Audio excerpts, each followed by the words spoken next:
Donc, pour l'exemple 3, un autre exemple de situation problème.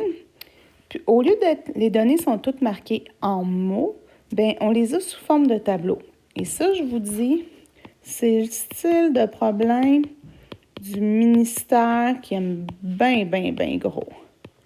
Fait que si le ministère aime bien ça et qu'il en met dans presque toutes ses évaluations de fin d'année, vous pouvez vous attendre que c'est pas pour rien que j'en mets un dans les notes de cours. Il va sûrement en avoir dans les formatifs et dans nos examens aussi. On n'attendra pas l'examen du ministère pour voir ça. Donc, ça va être bien important. C'est pas plus difficile, il s'agit juste de comprendre qu'est-ce qui se passe. Donc, l'exemple nous dit qu'on a un boulanger qui vend 3 types d'emballages de petits pains et de baguettes. Dans son emballage A, il y a 10 petits pains, 25 baguettes, puis on sait que tout ça, c'est 5800 grammes.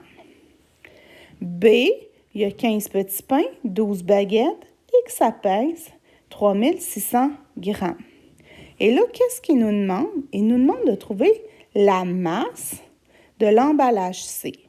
L'emballage C, on dit qu'elle a 18 petits pains et 32 baguettes. Et nous, qu'est-ce qu'on cherche? On cherche la masse.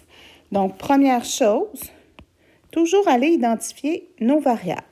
Qu'est-ce qui va jouer le rôle de X? Qu'est-ce qui va jouer le rôle de Y? Si, marquez-moi pas pain, baguette, c'est pas assez précis. Qu'est-ce qu'on cherche, le pain et les baguettes? Quand tu as de la difficulté à le définir, va voir ta question. On cherche la masse totale. Donc, pour te permettre de le trouver, c'est sûr que ce que tu vas avoir besoin, ça va être la masse des pains puis la masse des baguettes. Donc, ici, la masse des pains. Et bien sûr, ça va être en grammes. Puis, on va avoir la masse des baguettes qui, elle aussi, va être en grammes. Donc, si je regarde ça, dans l'emballage A, j'ai 10 pains, donc je vais avoir 10 fois la masse des pains, 10x. Je vais avoir 25 baguettes, donc plus 25 fois la masse d'une baguette. Et ça, je sais que c'est égal à 5800 grammes. Pour le B, j'ai 15 petits pains, donc 15x, plus 12y, donc 12 baguettes fois la masse des baguettes, ça me donne 3600 grammes. Donc, je viens de m'établir un système d'équations.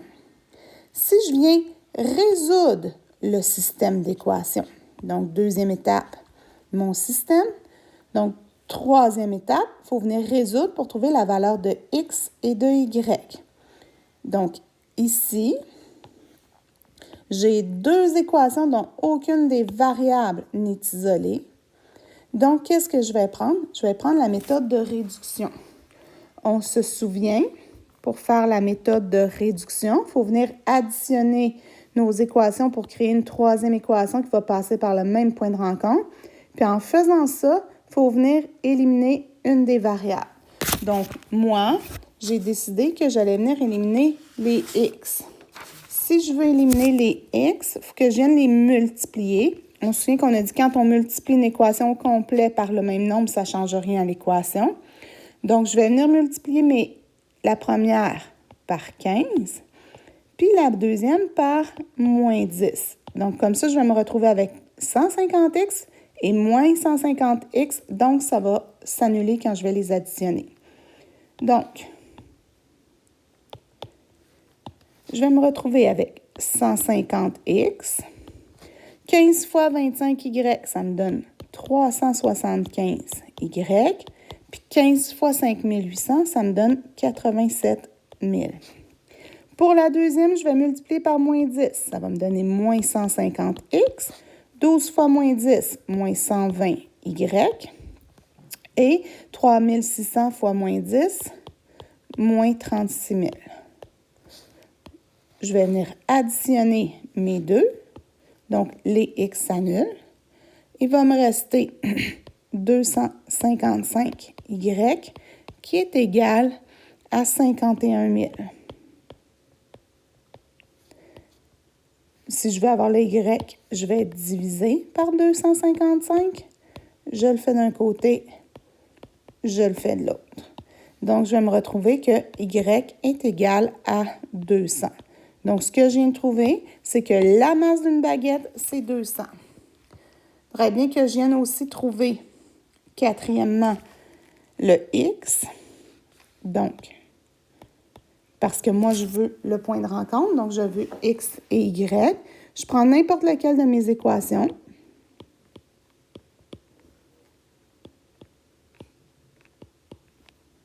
Oups. Attendez. Donc, je prends n'importe quelle de mes équations.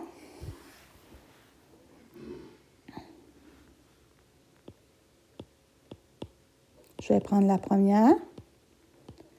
Et je vais venir remplacer le Y par la valeur que je viens de trouver. Donc, je vais avoir 10x plus 25 fois 200 qui est égal à 5800. Donc, si je viens calculer, je vais me retrouver avec 10x. 25 fois 200, ça me donne plus 5000. C'est égal à 5800. Et là, je vais venir isoler mon X. Donc, je vais me débarrasser du plus 5000 en faisant moins 5000.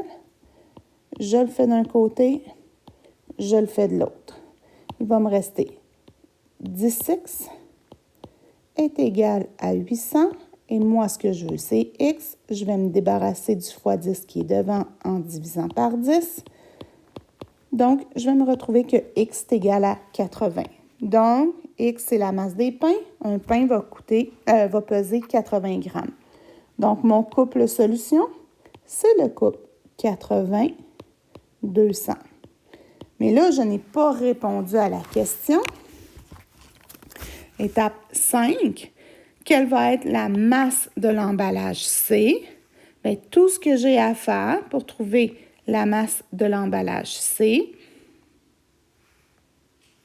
ici, bien, on va venir le faire ici. Étape 5, emballage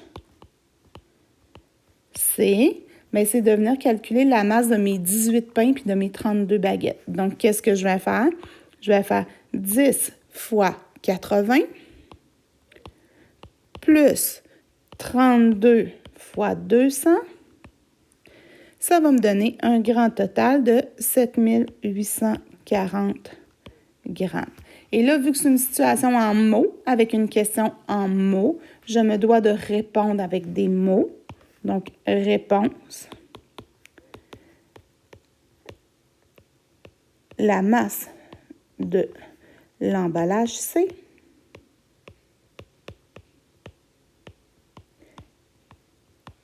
est 7840 grammes. Et voilà!